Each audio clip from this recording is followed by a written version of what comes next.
Everybody, today we're going to be doing three different watercolor techniques that are really helpful for the basis of other things, whether they're paintings or drawings on top of it once they're dry. And I think you're really going to like this. So I wanted to show you what how I have this set up. This is my tray that I do a lot of my work in, and I've taped down a piece of watercolor paper. I'm going to show you this way. I also taped another piece of watercolor paper on top of here. The tape is really important because we're going to be wetting the whole surface. And so it's really good to tape them down. I've used painter's tape because it's not going to stick too much to the watercolor paper, so it's not going to tear. And the other nice thing about painter's tape is if I take it off carefully, I can reuse it for another one. So it's a kind of a nice way to get, you know, to sort of use your supplies a little bit more. But for this one, what I'm going to do is just put this in here, and I'm going to do the first one on this, and then I'll do the other one on this one. The first thing we're going to do is put a wash of water on this paper. Now, I have a watercolor brush that is a wide bristle brush that I'm going to be using. In the event that you don't have one of these, I'm going to show you that these are also good alternatives. Just a regular like house brush.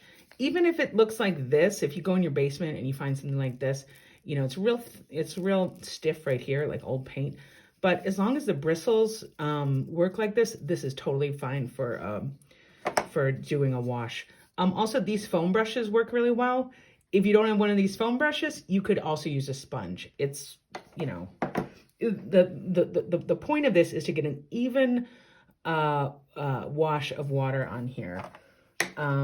And so however you do it is, you know, as long as you can get it on there, that's fine. So I'm putting water evenly on the paper. And whenever you're doing watercolor techniques like this, where you wet the paper first, you kind of have to work a little fast because you don't want this water to dry out. Now, you don't need to flood this whole thing, but getting it nice and wet is really cool. Now, the great thing about working with wet paper when you're doing watercolors is there's lots of different possibilities you can get. So what I'm doing with this is I'm getting sort of like a nice little puddle of water because this is just a really fun thing. It spreads in a nice way. I can go like that, which is kind of nice. But what's really cool is, you know, if I were to go like that, you know, it's a nice look. But then if I wanted to get another color, you know, it kind of blends really nicely into it. Oh, I thought that there'd be more of a color differential. Let me try purple. These are really good. Like, let's say you're doing like, you know, like you wanted the basis for like a sunset or something. This is a really nice way to sort of get color, you know, sort of in a differentiated, or like not differentiated, like where you can't see, like your brush strokes necessarily. It's sort of a nice, this is what we call a color wash. What else would be in a sunset? Maybe some of this.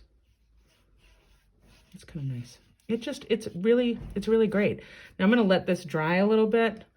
And then we'll come back to this. But it's just a nice, straightforward watercolor wash.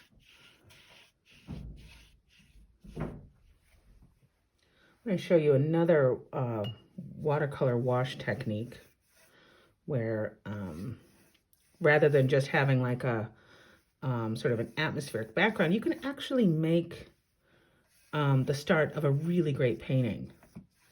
So again, I'm just doing a wash, getting the water all over there. That looks good. And now, like, let's say I wanted to do, like I'm gonna do like the start of like a flower or something. Like, I'm just kind of, I'm not looking at a picture of anything. I'm just sort of,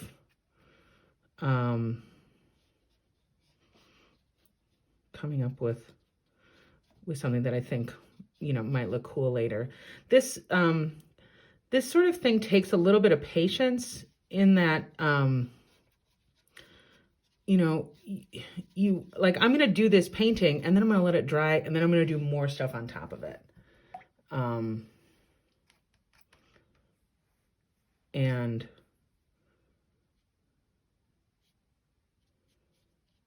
it just sort of, I really like this look. I don't use it so often in my own painting.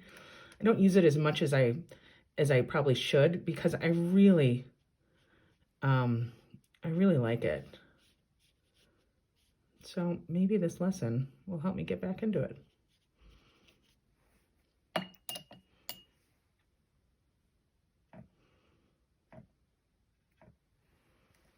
Great. There's another kind of water wash you can do, and that's with salt water. So in this container, I put a bunch of salt in some water. I have no idea what the exact measurements are. Maybe I probably put a couple tablespoons of salt in there. So I'm going to do a wash with there. I just want to caution you though, you want to have this is just plain water. And I'm going to keep that for my brush to go into my watercolors with. This salt water, I'm using a regular brush, but I'm going to wash my brush afterwards. So let's see what this does. It's really just the same kind of wash where you're making sure that your water is everywhere on the page. And the example that I'm going to do, I think I'm just going to kind of gently drop watercolor onto here rather than doing a wash with color. So there's my water. I'm going to put that over there just so I kind of keep it separate.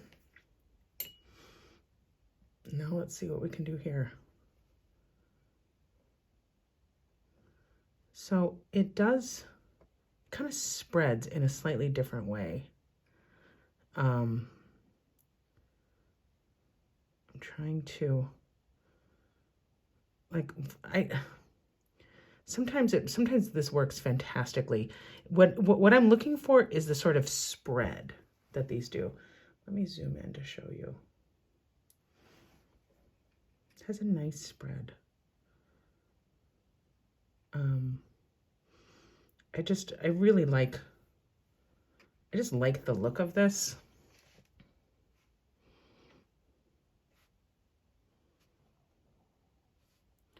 How it kind of spiders out in different ways.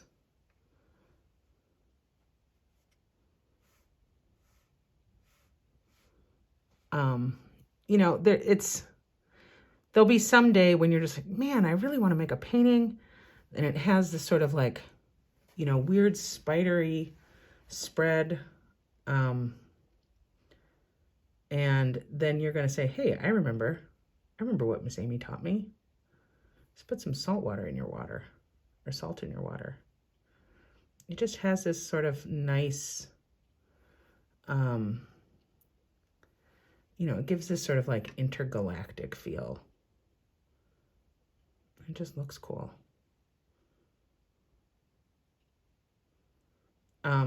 Do I know the science behind this? I sure don't.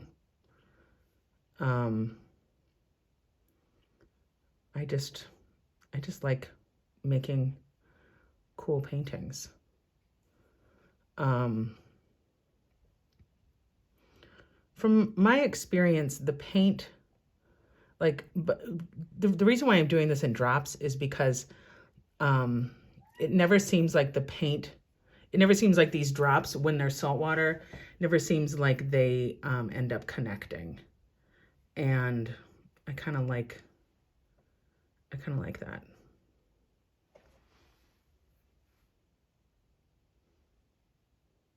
And that's what it looks like. Sticking with the salt, I'm going to show you a couple, let's try a couple different uses with direct salt. So I'm just getting some watercolor here. I'm just sort of coming up with like a random pattern. I mean, I'm just kind of painting nonsense. But sometimes this is like, you know, a super fun way to do it. So now I've got a nice amount of watercolor on there. And so now I'm going to directly on here, I'm going to put some salt. And when it dries, it's going to have a really cool pattern. And I'll show it to you once it's dry. That's really fun. For this one, the one in this box right over here, I'm going to do a wash. And let's see what this looks like. So it's nice and wet. And let's do the same thing here. Now this is just regular, this is no salt on it yet. You know, it looks kind of cool.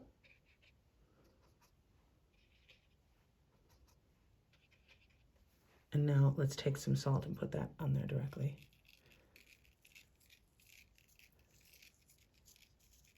So we'll wait for these to dry and we'll look at these in a little bit. This next example, it's a little weird, but I really like it because, you know, one really great thing about watercolor is that it allows for being a little inventive with the medium. You can experiment a little bit more, and you can also play around with indirect painting techniques. And what we need for this example is a piece of saran wrap or cling wrap. Not gonna lie, it's kind of irritating to, you know, get it all flat like this. If it's not flat, don't sweat it, because, you know, you can kind of play around with like, you know, sort of, you can move the saran a little bit. So what I'm going to do is I'm going to paint this area. And before I even start, I have a piece of paper at the ready. This is watercolor paper. And I just made it small because I have a few of them because I would like to, I'm going to make a few of these. So I'm going to, with my water, you know, just kind of paint little areas. And I really like, in the winter, sort of doing, you know, like winterscapes in a way, or thinking about that as, you know, beginning a winterscape in my head. You know, just sort of like, these are, you know, I'm sort of coming up with like an abstract background. You know, that looks about good. So this is, I'm not using any water. This is totally dry. And what I'm going to do is I'm just going to kind of press it down on there. I kind of rub it a little bit just to sort of press in any of that paint onto it. And then, you know, I start to get these really great patterns that what I like to do with these is sort of wait for these to dry, think about it, and then do something on top of it. You know, whether I do like a drawing or, you know, another painting on top of it, you know, that's kind of cool. So let's look at some of these paintings now that they're dry. As you remember, this one, in this box, I put just watercolor and then put salt on it. This one I did a wash and then put salt in it after that. I think these look really cool. You know, you can also, if you want, you can try to get some of this salt off. And, you know, but just, you know, either do it outside or do it over the sink so you don't get salt everywhere. This one I just love. I just think it's so cool. And can you see that it's kind of shimmery? Here, if I go like this, I think you can see. This is the salt. This is the dried salt water wash that we put on there. And it just, it just looks so great. So moving on, the painting that I did where I think it was one of the first ones I did, where I did a water wash, and then I did sort of like a wet on wet watercolor technique onto it, where I did these sort of abstract flowers. I went back over it with watercolor after it dried, and I sort of, emphasized some parts of the flowers. And then I added some little splatter marks just for effect. I really like the way this turned out. I think that looks really nice. The paintings with, you remember these from the saran wrap. I haven't done anything with these yet. What I did do with a couple of them, I did this one where I really like it. I just added some with marker. I sort of just started adding design, and what I love about this is that you can't if you didn't know how I made this, you wouldn't know how it was made. And that's a really fun thing about watercolor techniques. This one, I looked at it, and it to my eye, I saw 3 flowers. It was probably because I had just done a flower painting. But so what I did is I went over with a pen, and I kind of made some shapes, and then I just, with marker, I just sort of colored in the negative space, and I think it looks, I think it's a really interesting way to make a painting.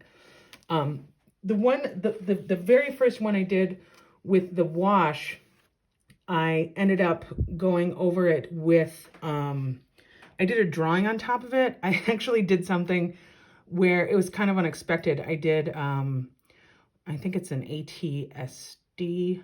I know it's not an AT-AT. It's from Star Wars. I don't know, like, I kind of like the idea of a landscape painting, but then rather than doing some sort of like, sort of typical sunset painting, I added this just really awesome drawing onto it. And it's great. The nice thing about like small guys like this is you could actually, if you, with, because it's watercolor paper, it's thick enough, I could make this into a postcard and send it to somebody. I think that's a really fun thing to do. And so we're going to keep going with watercolor techniques, and we're just going to have a lot of fun moving forward. So I hope that you enjoyed this, this really fun watercolor technique lesson.